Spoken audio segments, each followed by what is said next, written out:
Então vamos ficar em pé e vamos ler o texto de João 14, versículo 12.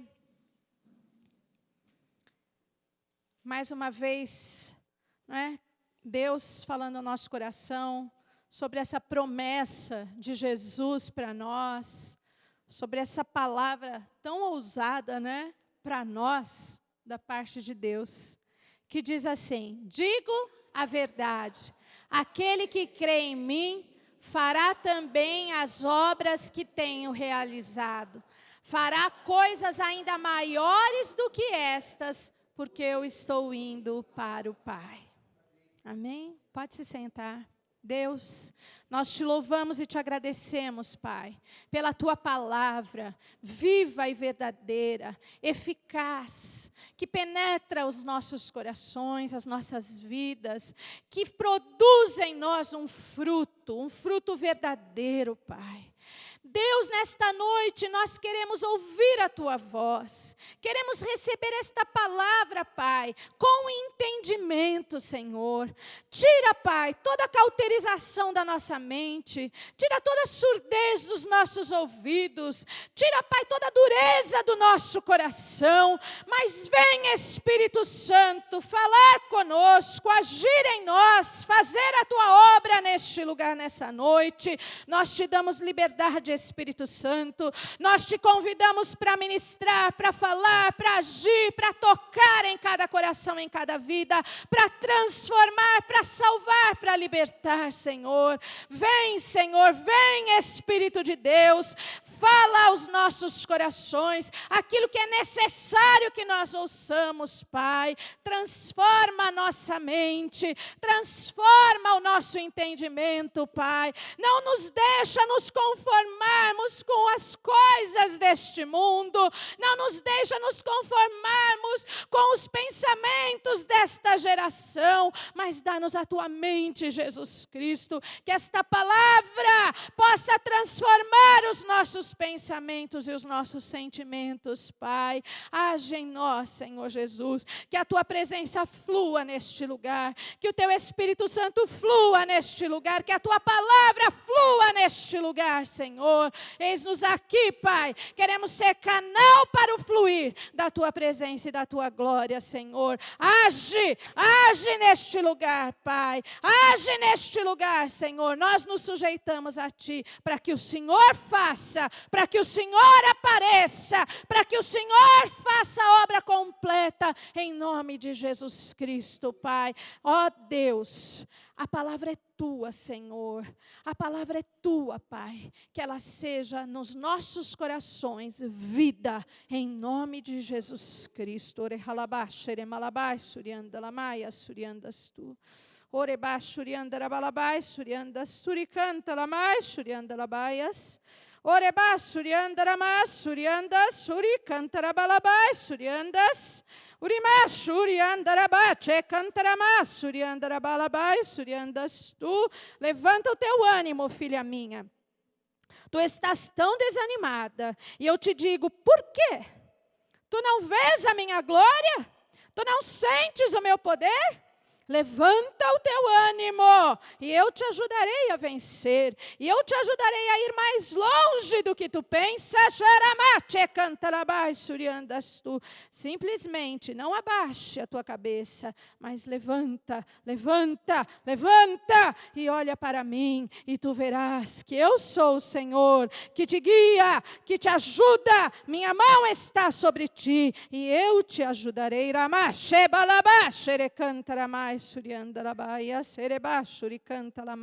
A ti também te digo, tira a tristeza do teu coração.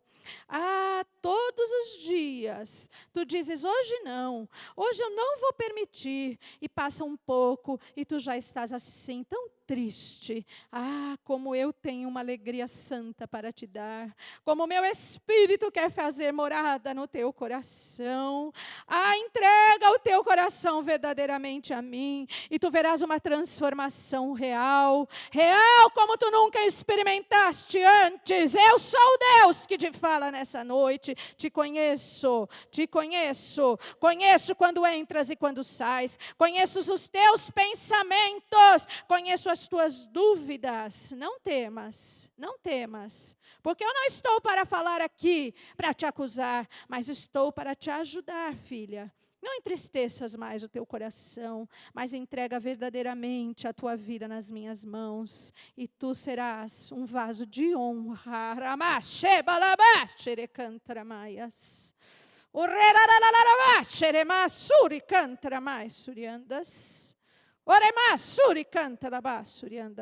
Santo, santo, santo, santo é o teu nome. Vem, vem, vem, Espírito de Deus.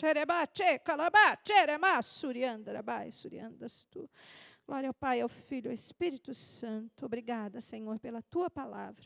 Cumpre, cumpre em nós, cumpre nas nossas vidas, cumpre no nosso meio, Pai. Em nome de Jesus Cristo, Pai. Aleluia, Jesus. Glória a Deus. Obrigada, Senhor. Diga para quem está perto de você, Deus está aqui. Aleluia, Jesus. Glória a Deus. Deus tem falado conosco, Deus tem nos ensinado através desta palavra. Temos aprendido que para fazer as obras de Jesus e coisas ainda maiores, nós temos que crer. Precisamos do Espírito Santo. Temos que entender o ministério de Jesus e ter o mesmo ministério que Jesus, o ministério da salvação. E temos que pregar, anunciar boas novas, a libertação, a restauração do contrito, a libertação do cativo, a boa nova aos mansos, as boas novas aos mansos de coração. Precisamos seguir o modelo de Jesus para que a gente possa realizar na nossa vida as obras de Jesus, um modelo que Jesus deixou para que nós não falhemos. Deu certo, funcionou, Jesus fez assim, aqueles que seguiram a Jesus fizeram assim e realizaram coisas tremendas e maravilhosas. Jesus curou, libertou, ressuscitou, perdoou. Os discípulos fizeram as mesmas obras e coisas maiores, curaram, libertaram, anunciaram salvação, ressuscitaram e coisas maravilhosas. E nós temos o mesmo ministério. Jesus disse, digo a verdade, aquele que crê fará as obras que tenho realizado e fará ainda coisas maiores do que estas, porque eu estou indo para o Pai. Enquanto Jesus não volta para buscar a sua igreja, nós temos que fazer a obra de Jesus aqui na terra. Nós somos os representantes de Deus aqui na terra. Jesus deixou todos os exemplos, ele tinha uma vida de oração. Ele tinha uma vida de entrega, de aliança, de comunhão com o Pai. Jesus não pregava a si mesmo, Jesus pregava o reino. Tem tanta gente pregando a si mesmo, nós temos que pregar o reino, pregar Jesus Cristo. É o modelo de Jesus, não falha. Jesus pregou união, a unidade, é assim que a gente tem que viver, em união, em unidade. Jesus mostrou amor e compaixão, é assim que a igreja tem que viver, irmãos. Amando e cheia de compaixão, não criticando, acusando, mas amando, tendo o mesmo sentimento de Jesus nos nossos corações. E é isso que nos motiva a fazer a obra do Senhor. É exatamente isso que nos motiva a realizar o que Jesus realizou e a caminhar como Jesus caminhou. É ter os sentimentos de Deus no nosso coração. É sentir o que Deus sente. Porque Deus está trabalhando até hoje. Deus não parou de trabalhar. Jesus disse, meu Pai trabalha até hoje, eu também trabalho. E hoje nós podemos dizer, Deus continua trabalhando. E nós? Qual é o trabalho de Deus? Qual é a preocupação de Deus? Qual é o sentimento de Deus? Deus está preocupado em salvar. Deus está preocupado em salvar. E quando a gente tomar para a nossa vida esse mesmo sentimento, esse mesmo pensamento de Deus, a nossa motivação de trabalhar vai ser essa. Eu vou estar preocupado em salvar. Esse é o meu trabalho. Deus trabalha, Jesus trabalhou e nós temos que trabalhar com o mesmo sentimento de Deus Pai. Essa é a palavra para nós hoje. Esse é o ensinamento que Deus quer nos dar. Deus quer com que nós aprendamos qual é o nosso verdadeiro chamado. Qual é o nosso chamado, de fato? Jesus disse, vocês vão fazer as minhas obras e coisas ainda maiores. Mas como? Por quê? Eu fui chamado para quê? Então, Deus quer que você entenda qual é o seu chamado, qual é o meu chamado. A primeira coisa é que pregar o Evangelho e fazer as obras de Jesus são o nosso chamado para toda a vida. Não é para um período da nossa vida. Não é para um momento da nossa vida. Não é para quando tudo vai bem. Sabe, às vezes a gente está esperando, Deus, quando passar isso, quando se resolver aquilo, quando eu não sentir mais isso, não vai acontecer, meu irmão. Porque passa uma e vem outra. E nós vamos vencendo. Ontem nós estávamos conversando sobre isso, né, irmã? E a irmã Márcia me contou até uma história. Diz que uma senhora chegou para o pastor e falou assim, pastor, ora para eu não ter mais luta. Eu não quero mais ter luta. Chega, pastor, ora que eu não quero mais ter luta. Aí o pastor começou a orar para ela. Senhor, abençoa essa tua serva. Leva ela. Leva, Senhor, toma para ti e leva hoje, leva já. Para, pastor, você está orando para eu morrer. Ué, você não falou que não queria mais ter luta? É só quando for para a glória. A verdade é essa, irmãos. No mundo tereis aflições, mas tem de bom ânimo. Eu venci o mundo. Jesus venceu. E às vezes a gente está tão centrado nos nossos problemas, nossos olhos estão tão centrados nos nossos problemas, que nós não conseguimos parar de pensar nestas coisas. O chamado de Deus para a nossa vida é para quando tudo vai bem e para quando as coisas não vão tão bem, porque com Cristo no barco, nada vai mal, irmãos. Eu posso estar passando por luta, eu posso estar passando por problemas, mas se Cristo está comigo, nada está indo mal. Jesus está no controle de todas as coisas. Jesus está na minha frente, Jesus está na minha retaguarda, nada está mal. O meu chamado é para toda a minha vida. Às vezes nós pensamos que o nosso chamado é assim, eu vou servir ao Senhor, eu vou trabalhar para o Senhor, eu vou me dedicar ao Senhor quando eu não tiver mais nada melhor para fazer. Quando não tiver mais nada melhor para fazer, quando já tiver feito com tudo que eu tenho vontade, né? Quando eu ficar velho, tem gente que fala assim, como a gente contou outro dia, né? O testemunho. Mas não é assim, irmãos. Você tem sido chamado, você foi salvo, você está sendo chamado. Se você hoje precisa de salvação, Deus está te chamando e o seu chamado é para toda a vida. É do dia que a gente conhece Jesus até o dia que nós nos encontrarmos na glória com Ele. O nosso chamado é para todos os dias da nossa vida. É um santo chamado. É uma coisa tão séria, irmãos. É um privilégio tão maravilhoso. E quantas vezes, por um problema, por uma dor, nós estamos abrindo mão. É interessante que da nossa profissão a gente não abre mão quando a gente está doente, não é assim? Você está com um problema, você não deixa de ir trabalhar. Você está com problema, mas você vai trabalhar, por quê? É a minha profissão, eu tenho que cumprir com a minha responsabilidade. O que é mais importante na nossa vida? Deixa eu te falar, Deus nos criou para nós sermos reflexo de Jesus aqui na terra, foi para isso que Ele nos criou. Deus criou o homem para o louvor da sua glória.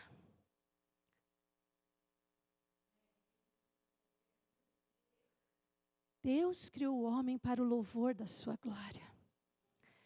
Quando eu ando na rua, quando eu vou para o meu trabalho, onde quer que eu chegar, onde eu entrar, onde eu sair, onde eu falar, tem que ser para o louvor da glória de Deus. É o meu chamado.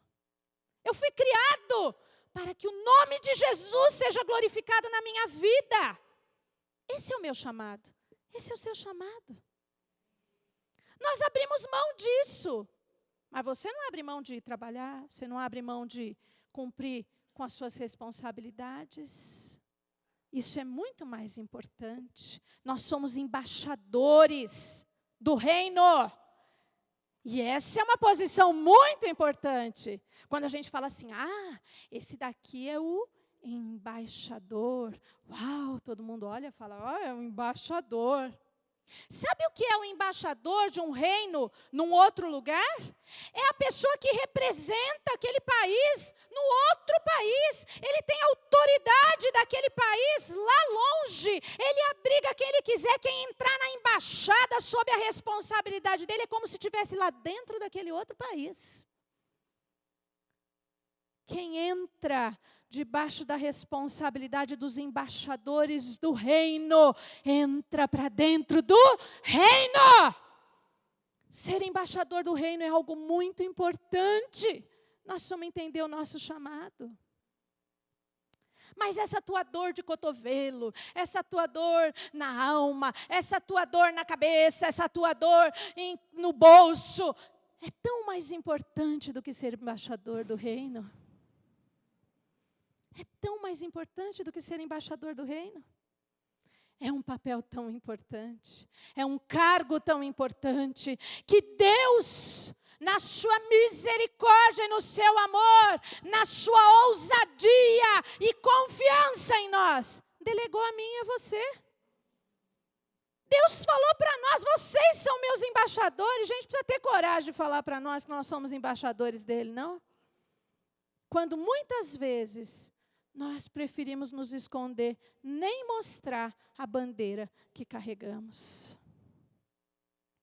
Mas esse é o nosso chamado verdadeiro. A palavra de Deus lá em 2 Coríntios 5, versículos 18 a 21, diz assim: tudo isso é feito por Deus, o qual por meio de Cristo nos transforma de inimigos em amigos dele. E Deus nos deu a tarefa de fazer com que os outros também sejam amigos dele.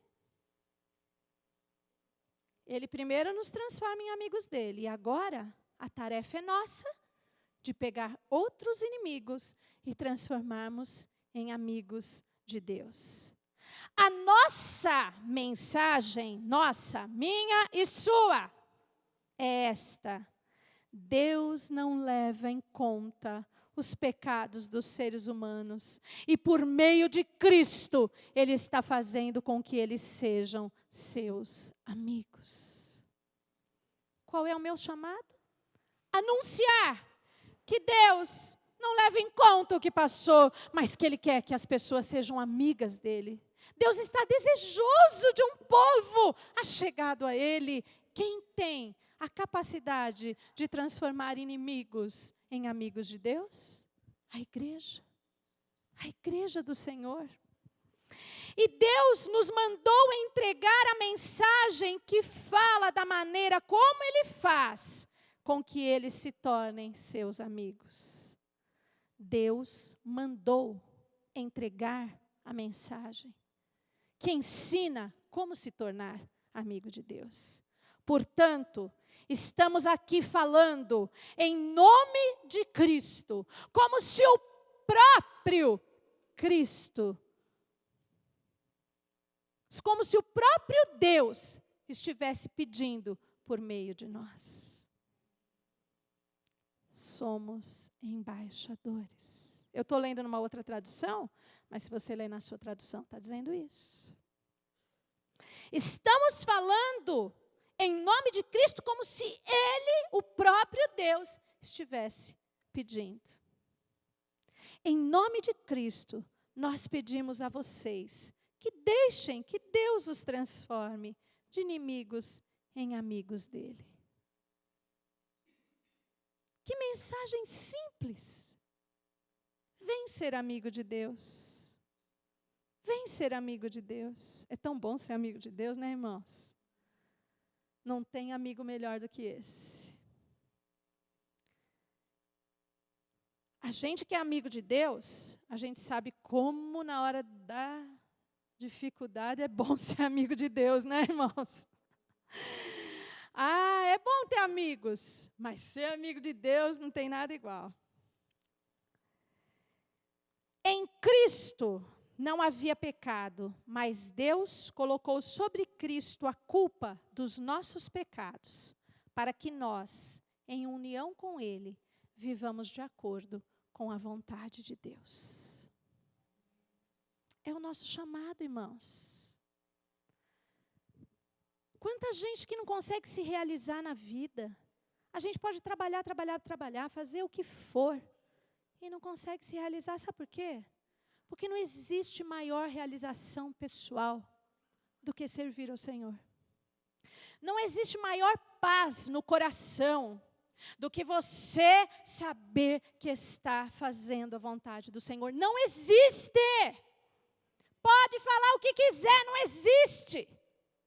Todo o resto é passageiro. As alegrias desse mundo são passageiras. Mas quando você faz a vontade do Senhor, é a maior realização pessoal, irmãos.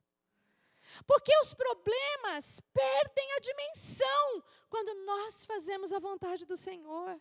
Aquele problema que era enorme, enorme, enorme, quando você começa a obedecer a Deus e sabe que está fazendo a vontade do Senhor, passa a ser problema do Senhor. E você está na paz que excede o entendimento.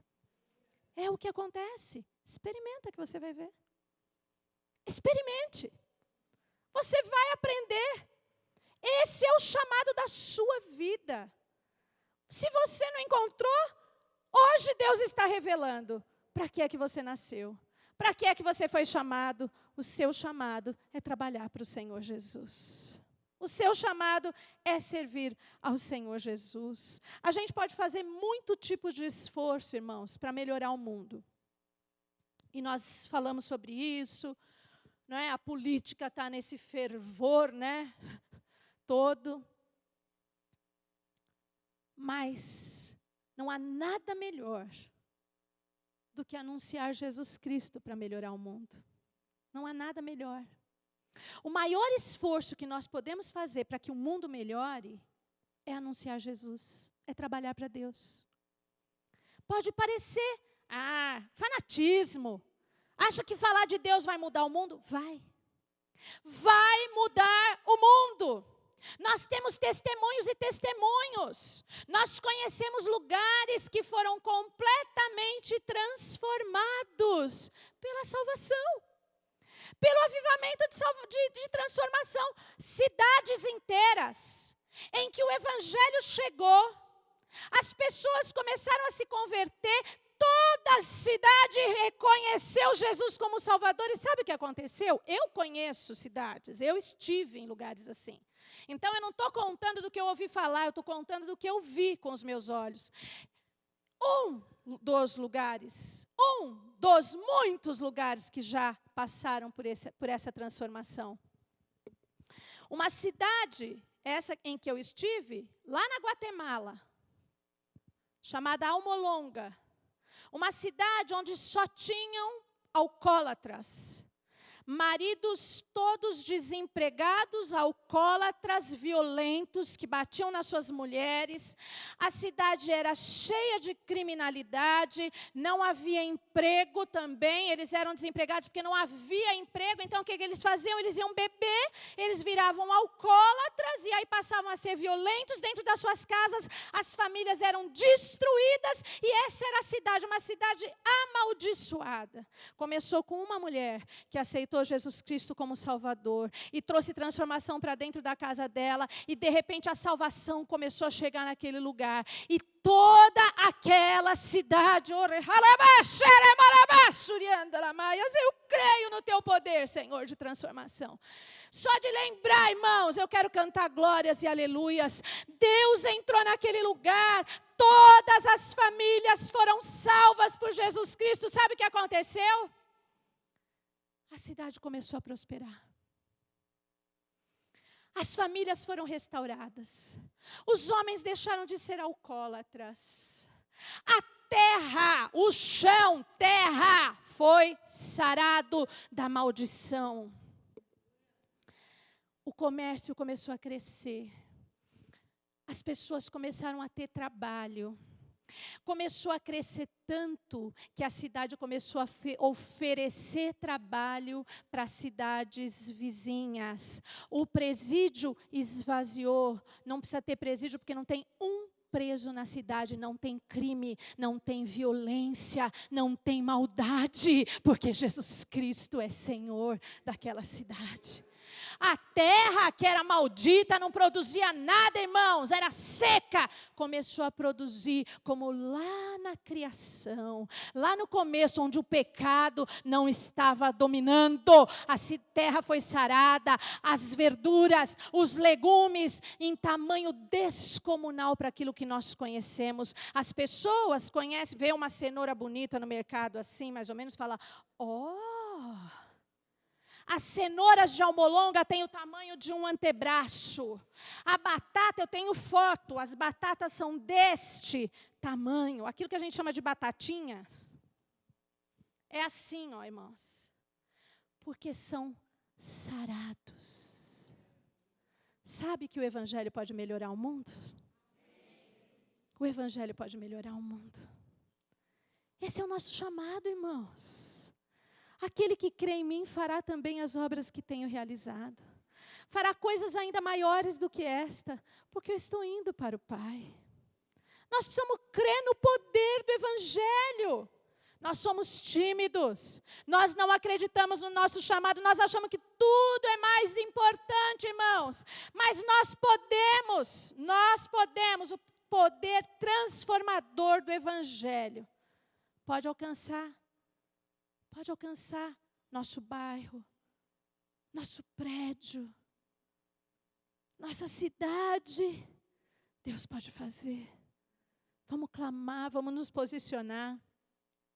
Vamos anunciar essa palavra que diz, vem ser amigo de Deus. Vem ser amigo de Deus.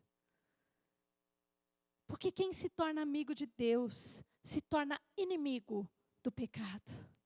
Se torna inimigo do inferno, de Satanás. Porque a Bíblia fala isso, nós temos que amar a justiça e aborrecer a iniquidade. Quem se torna amigo de Deus, não quer mais pecar, não quer fazer mais nada errado, não quer andar na injustiça, não quer prejudicar o outro, aprende a amar a Deus sobre todas as coisas e ao próximo como a si mesmo. Isso é viver num mundo melhor. Se nós queremos um mundo melhor, nós precisamos pregar o Evangelho, igreja. Sabe quem sabe pregar o Evangelho? A igreja. Mais ninguém. Mais ninguém. Esse é o nosso santo chamado. Esse é o chamado de Deus para a nossa vida. Se a gente quer fazer diferença nesse mundo, irmãos. Se nós queremos fazer diferença na nossa geração, enquanto estamos vivos. Porque depois que a gente morrer, irmãos, não precisa mais. Precisa mais. Enquanto você está vivo, faça alguma coisa que faz diferença. A coisa que mais faz diferença é anunciar Jesus Cristo. A partir disso, você pode fazer muitas outras coisas, porque o amor de Deus enche o nosso coração. E aí você quer fazer o bem, você quer ajudar, você quer estender a mão. Muitas coisas. Comece anunciando Jesus Cristo. Quando o amor de Deus chega, tudo é transformado. Nós somos testemunhas disso. Você pode procurar e você vai ver, e você vai achar muitos lugares em que a transformação do Senhor chegou. Aqui no Brasil, lá em Palmas do Tocantins, isso tem acontecido. Vai ver o que tem acontecido. Vai procurar, tem muitos lugares sendo alcançados pelo poder transformador do Evangelho. Segundo, nossos interesses têm que estar alinhados com os interesses do reino. O que é mais importante para mim? O que é o mais importante na minha vida? Se a gente compara os nossos interesses com os interesses de Deus, irmãos, nós vamos ver que tem muita diferença. Naquilo que nós estamos interessados e naquilo que Deus está interessado. Mas Deus está nos chamando para quê? Para dividirmos as suas preocupações. Deus trabalha, Jesus trabalhou e a sua igreja tem que continuar fazendo o seu trabalho. O chamado para a igreja é continuar fazendo o trabalho de Jesus. Então, quando Deus se preocupa, essa também tem que ser a nossa preocupação. E qual que é a cabeça de Deus? Como que Deus pensa? Olha para a Bíblia. Como que Deus trabalha? Deus amou de tal maneira que deu o seu Filho, deu a vida, deu amor, deu perdão, deu ressurreição, deu vida nova, vida em abundância, deu. Você percebe a mentalidade de Deus? A mentalidade de Deus é dar, é se dar. É assim que Deus pensa. Essa é a cabeça de Deus. Agora vamos pensar na cabeça do mundo? Como é que é a cabeça do mundo? Tirar, é meu, pega, eu quero, me dá, tomar do outro, passar rasteira para pegar o lugar. A mentalidade do mundo é tomar, tirar. É roubar. A mentalidade que nós estamos assistindo hoje é roubar. E roubar é natural. É natural, a gente vê essas pegadinhas que são feitas, onde você vê que a pessoa deixa lá o negócio, e as pessoas, assim, uma grande maioria vai lá e pega como se fosse natural. Essa é a mentalidade do mundo. É tirar, é subtrair, é ganhar vantagem, tirar vantagem dos outros. A diferença entre o pensamento de Deus e o nosso pensamento, não é assim que Deus quer, irmãos. Não é assim que Deus quer que a igreja revele a sua mente. Os nossos interesses têm que estar alinhados com os interesses de Deus. Nós temos que mostrar para o mundo que Deus pensa diferente. E que nós pensamos como Ele. A igreja parece estar com vergonha de pensar o que é certo. Vergonha de defender o pensamento de Deus. Hoje meu filho me leu como é que chama? Um postzinho, né? No WhatsApp, assim. Como é que é? A igreja tirou as vestes, é isso? Tirou as vestes da noiva, as vestes de santidade, começou a usar... E começou a usar o shortinho gospel nas baladas gospel. Ué? Mentira? Não. Sabe o que é isso? Não vos conformeis com este mundo, mas transformai-vos pela renovação do vosso entendimento, para saberes qual é a boa, perfeita e agradável vontade de Deus. Nós precisamos saber qual é a vontade de Deus. A vontade de Deus é dar vida, dar restauração, dar libertação, dar o anúncio das boas novas, é dar vida nova, vida diferente. A gente não pode achar que tudo é normal, irmãos. E nós precisamos revelar ao mundo. Esse é o seu ministério. Esse é o seu chamado, é o meu chamado. É para isso que Deus nos chamou. É difícil? Não. Não é difícil pregar o evangelho, irmãos. Não é difícil pregar o evangelho. Não é difícil, é só nós pensarmos no que Deus gosta. Falarmos do que Deus gosta. Agirmos como Ele gosta. Amém, irmãos? É que a gente está tão ocupado com os nossos problemas, com os nossos interesses, com os nossos negócios, que a gente deixa de cuidar dos negócios do Pai, né? Os negócios do Pai ficam em segundo plano. Olha, eu não estou mandando ninguém sair do emprego aqui, viu? Não estou mandando ninguém parar de trabalhar. Não tem nada a ver. Você quer ver um bom exemplo? Jesus, quando tinha 12 anos, foi para Jerusalém com seus pais. Quando ele chegou em Jerusalém, eles participaram da festa, tal. Depois os seus pais foram embora, voltar para Nazaré, e Jesus ficou no templo com os doutores da lei. Aí José e Maria estavam no caminho e começaram, cadê Jesus? Sabe quando você perde o filho? Misericórdia. Alguém já perdeu o filho? Eu já perdi meu filho assim, brevemente, por uns 2 minutos no shopping. Quase morri do coração. Ai, meu Deus do céu. E ele ainda não falava direito. Ai, Senhor. Oh, meu Deus do céu. Sabe aqui nesse shopping que tem aquele círculo assim, né? E os corredores fazem assim e dão lá no meio. Pois eu estava num corredor, depois ele deu a volta e foi para lá do outro lado. Mas foi assim um piscar de olhos. Eu entrei, quando eu olhei para trás, cadê o menino que não entrou atrás de mim? Aí eu saí para... Só dá para sair para fora. Eu saí fora, assim, da loja e olhei, cadê? E não estava, meu Deus, eu já... Senhor Jesus, meu filho. Aí um corre para um lado, outro corre para o outro, a pessoa da loja veio, segurança... Ele já vai aparecendo lá do outro lado do corredor, de mão dada com um moço.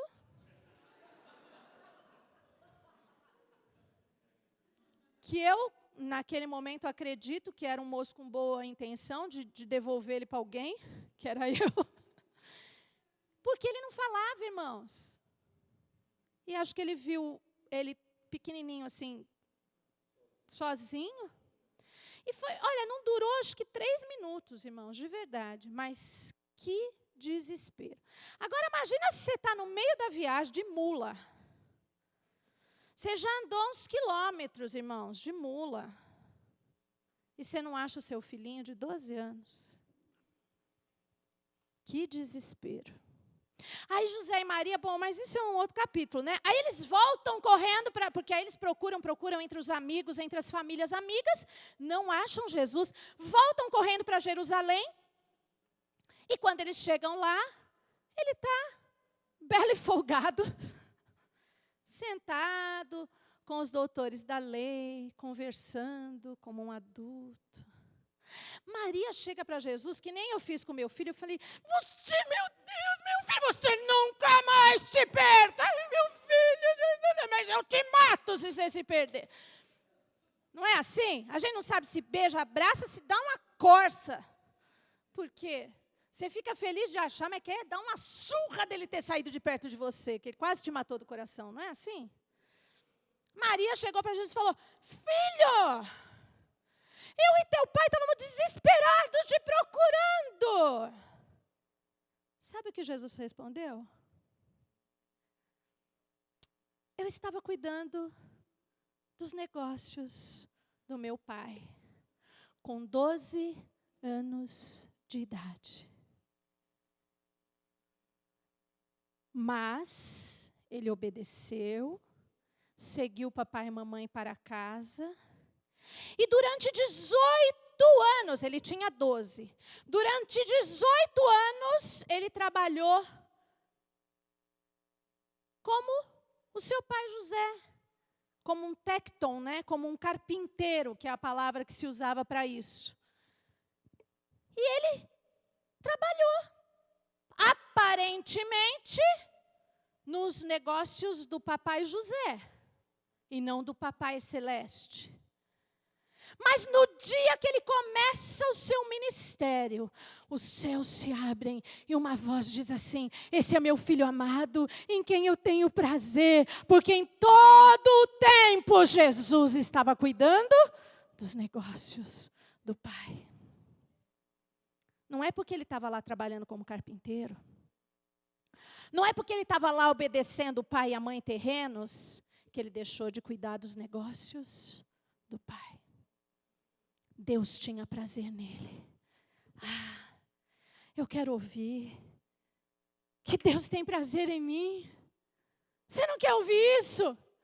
Você não quer que Deus olhe para você e fale assim, eu tenho prazer em você, eu me alegro com você, eu tenho alegria na tua vida, porque você trabalha comigo, você me serve. Ah, gente, que delícia ouvir isso do Pai do céu. O nosso chamado é cuidar dos negócios do Pai. Ainda que eu trabalhe, ainda que eu tenha família, ainda que eu me sujeite à minha família, que eu cuide da minha família, ainda que eu obedeça às normas, às leis, eu posso, devo, e esse é o meu chamado, esse é o meu maior interesse, cuidar dos negócios do meu Pai. Jesus é o nosso maior exemplo. Paulo disse lá aos Colossenses, no capítulo 3, 24, aos escravos daquela época, presta atenção, eles eram escravos, eles não estavam na nossa condição boa, viu, irmãos? Cada um manda no seu próprio nariz, não. Eles eram escravos, e sabe o que Paulo fala para eles? A Cristo é que estais servindo. Lá em Colossenses 3, no versículo 24. Isso quer dizer que independentemente do que a gente faz para ganhar a vida, não importa o que você faça para ganhar a vida, nós temos que ganhar mesmo. Nós temos que comer do suor do nosso rosto. É bíblico. Mas independente do que a gente faça, do que seja o seu trabalho, do que seja a sua ocupação secular, a nossa verdadeira ocupação, o nosso verdadeiro chamado, nós nascemos para. Diga, eu nasci para. Desde que eu nasci. Até me encontrar com Cristo. Para cuidar dos negócios do Pai. Não importa no que você trabalha, do que você viva. O nosso chamado é cuidar das coisas de Deus. Igreja, sabe por que a gente sofre com os problemas desse mundo? Sabe por que a gente sofre com uma coisinha com outra, porque não tem isso, porque acontece aquilo? Porque nós não estamos cuidando dos negócios do Pai. Porque quando nós estamos cuidando dos negócios do Pai, tudo isso é tão passageiro. Deus cuida para nós. Deus cuida para nós. Esse é o nosso verdadeiro chamado.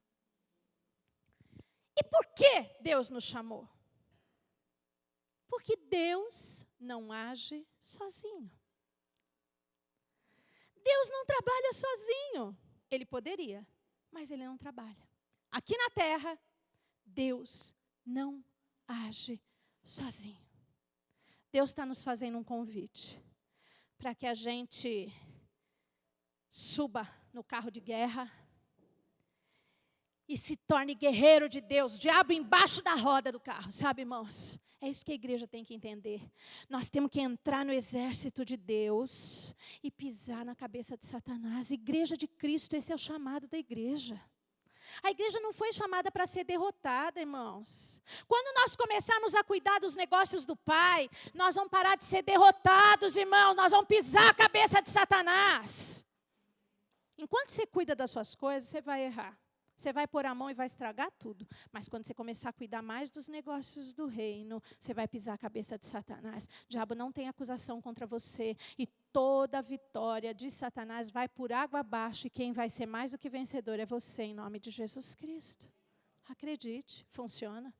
É verdade, é a palavra de Deus. Agora, Deus escolhe quem? Quem se oferece voluntariamente. Deus faz um convite, vem, entra no exército, sobe aqui no meu carro de guerra.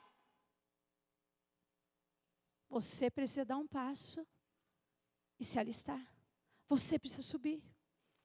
Deus escolhe quem se oferece voluntariamente.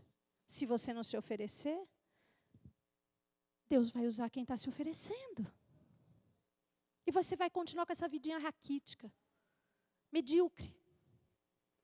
Deus quer um povo vencedor, um povo forte, guerreiro, que não tem medo, irmãos, que enfrenta, mas não enfrenta para perder. Eu falei isso hoje, foi hoje? Ou foi ontem? Eu falei isso. Irmãos, a gente passa luta mesmo, foi ontem acho, mas a gente não entra nas lutas para perder, irmãos. Deus permite. Nós estamos nesse mundo. A gente enfrenta lutas e provações. Mas eu não entro em nenhuma luta para perder, viu, irmãos? Eu entro para vencer. Se eu tenho que passar, eu vou ser mais do que vencedor. Vou sair de cabeça erguida como vencedor. Não porque eu sou alguma coisa, mas porque eu não estou sozinha. Quem está comigo é Jesus Cristo. Quem vence a minha luta é Jesus Cristo. Quando a gente escolhe defender a causa do Senhor, irmãos, Ele defende a nossa causa.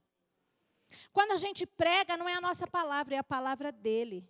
Quando a gente abre a boca, é Ele quem fala. Então, a gente tem que entrar e passar, tendo certeza que nós vamos sair como vencedores. É melhor não passar, eu também prefiro. Mas se, como tem aquele hino que fala, se lutas e tribulações eu tenho que passar, te peço forças para continuar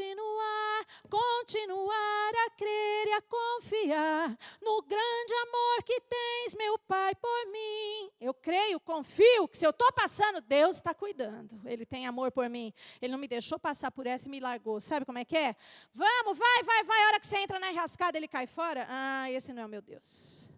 Eu creio num Deus que está comigo em todas as situações. Deus não age sozinho e eu também não vou agir sozinha. Quando Deus nos escolhe, quando nós estamos com Deus, a força que vence o inimigo é do Senhor.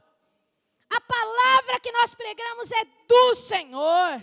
O evangelho que nós anunciamos é do Senhor. A autoridade que nós temos para expulsar o inimigo é do Senhor.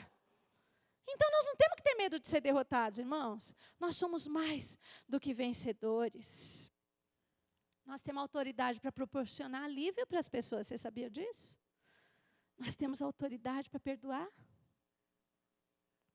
Não é nosso, é do Senhor.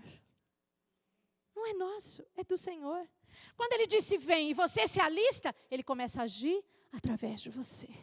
Ele começa a andar nesse mundo através de você. Ele começa a falar através de você. Então você pode falar com autoridade. Você pode viver com liberdade. Porque você está vivendo como um embaixador. Você tem autoridade do reino. Amém?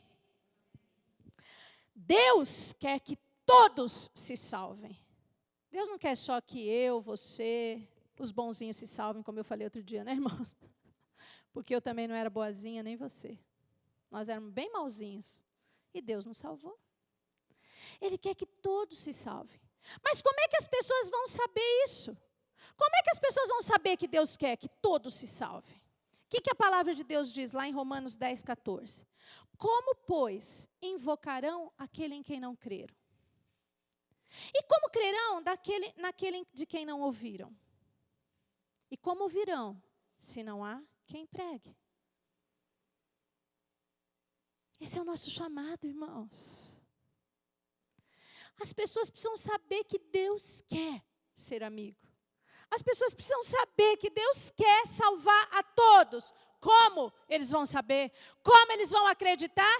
Quando eles ouvirem a nossa pregação. A nossa pregação tem poder, irmãos. A nossa pregação tem autoridade. A tua palavra tem autoridade dentro da tua casa. A tua palavra tem autoridade dentro do teu trabalho. A tua palavra tem autoridade na tua escola. A tua palavra tem autoridade aonde você chegar. Você tem autoridade de Deus na tua boca. Quando você falar, é Deus falando. E as pessoas vão saber que Deus quer salvar. Que Deus quer salvar. Sabe, às vezes não é fácil. Às vezes não é fácil. Às vezes a gente se sente um pouquinho incapaz, sim. Quando Moisés foi chamado, para ir libertar o povo lá no Egito, ele começou a dar as desculpas para Deus. Eu não, eu sou um pastor de ovelhas. Eu não sei falar. A gente às vezes é assim, Quando Deus começa a mandar, você chega no lugar e você fala assim, acho que não é hoje, acho que hoje não vai dar certo. Melhor eu não. A gente às vezes tem um pouquinho dessa insegurança, sabe, irmãos? Mas Moisés tinha alguma coisa dele que ele pudesse de fato fazer? Irmãos, ele passou 40 anos como fugitivo realmente cuidando de ovelhas. Agora pensa, um cara que saiu como fugitivo do Egito tem que voltar lá, entrar no palácio e falar assim, deixa o meu povo ir. Aí, né, vão olhar para ele e falar assim, cara, você não era um fugitivo da prisão? Não estou entendendo. Você, além de ser fugitivo, quer levar mais um monte com você? Nós temos a missão de dizer hoje, deixa o povo ir. Nós temos a mesma tarefa que Moisés, e às vezes a gente fica meio timidozinho. Mas o que aconteceu depois? Moisés chega lá no Egito, ele não podia chamar nenhuma praga sobre o Egito. Ele não tinha autoridade de mandar nenhuma praga, mas quando ele falou, a voz de Moisés, as pragas vieram. Moisés não tinha autoridade sobre as águas e sobre o vento, mas quando Moisés falou, as águas e o vento lhe obedeceram. Moisés não tinha potência, nem força, nem experiência contra um exército de egípcios. Mas quando ele guerreou, ele venceu. Foi isso que aconteceu. É isso que Deus está falando para nós. O seu chamado, por mais que você se sinta incapaz, Deus falou conosco a semana passada sobre isso. Por mais que você se sinta incapaz, não importa a autoridade do nome de Jesus. Nós não temos autoridade nossa, mas quando a gente abre a boca, ao som da nossa voz, ao nome de Jesus, todo joelho vai se dobrar, toda língua vai confessar que Jesus Cristo é Senhor. Esse é o chamado da igreja. O que nós estamos esperando, igreja? Como nós somos tímidos ainda. É porque às vezes a gente se sente um pouco como Isaías, né? Falando para um povo que não vai ouvir. Mas não tem importância, é a hora do Espírito Santo agir. Você fala, não importa, o Espírito Santo é que convence do pecado, da justiça e do juízo. Você só fala, quem faz a obra é o Senhor. A tua parte é fazer o que está à sua mão para fazer. Deus faz a parte dele, porque Ele não age sozinho. Então nós temos que fazer a nossa parte. Não se intimide, tá, irmãos? Deus está nos enviando para libertar esse mundo, para libertar os oprimidos do diabo.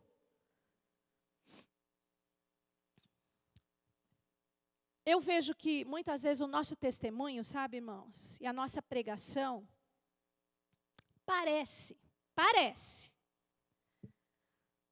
ser desprezado pelo mundo. Parece, preste atenção. Às vezes o nosso testemunho, a nossa palavra, o nosso evangelho, parece desprezado, parece sem importância, parece que o mundo está ignorando você. Parece. Mas eu vou te contar um negócio. Quando você abre a boca, sabe o que acontece? Nós nos tornamos uma pulga atrás da orelha do mundo, irmãos, e nós começamos a incomodar. Abre a sua boca, você vai ver. O mundo parece que está te ignorando. Que palavra, sempre fala de Deus, deixa pra lá. Aquela palavrinha, vira uma pulga atrás da orelha que começa a incomodar. Abra a sua boca. Não se intimide, não tenha medo, deixa Deus te enviar, esse é o chamado, Deus te chamou como Moisés para ir libertar, e nós precisamos tirar os que estão oprimidos pelo diabo, das garras de Satanás, e trazer para a luz de Jesus Cristo. É o chamado da igreja, irmãos, creia nisso. Se a gente não mostra interesse, é porque a gente não acredita. Se a gente não se mexe, é porque nós estamos muito mais interessados na nossa própria vida, a gente não está querendo se envolver. Ou a gente acha que Deus é tão poderoso que Ele vai fazer tudo sozinho. Deus não age sozinho. Deus chamou você. Deus chamou você. Não importa se você é o máximo ou se você é o mínimo. Porque às vezes a gente pensa, mas eu nem sou pastor, eu não falo, eu não prego. Deus chamou você. Deus chamou você. Deus chamou você. Deus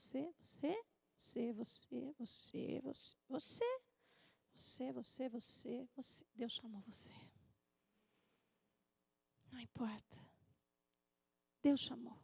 E esse é o maior motivo de você estar vivo. Essa tem que ser a maior razão da sua vida, a maior motivação da sua vida. Não tenha medo, irmãos, porque a gente faz o que a gente pode e Deus faz o que a gente não pode. Nós fazemos o possível e Deus faz o impossível. É assim que a gente trabalha em parceria com Deus. Nós trabalhamos até onde dá, até onde a gente chega, até onde a gente alcança. E Deus vai onde a gente não alcança. Nós falamos e Deus toca o coração. Nós oramos e Deus transforma. Nós apregoamos a liberdade e Deus quebra as cadeias. Deus faz o que nós não podemos fazer, mas o que nós podemos está nas nossas mãos por fazer. Esse é o nosso chamado, Igreja de Cristo. Esse é o nosso chamado. Não recue e não fique inerte diante de uma responsabilidade tão grande. Digo a verdade, aquele que crê em mim fará também. Fará. Deus não disse, talvez faça. Quem sabe um dia fará. Aquele que crê, se você crê em Jesus, está na hora de fazer as obras de Jesus e coisas ainda maiores. Amém?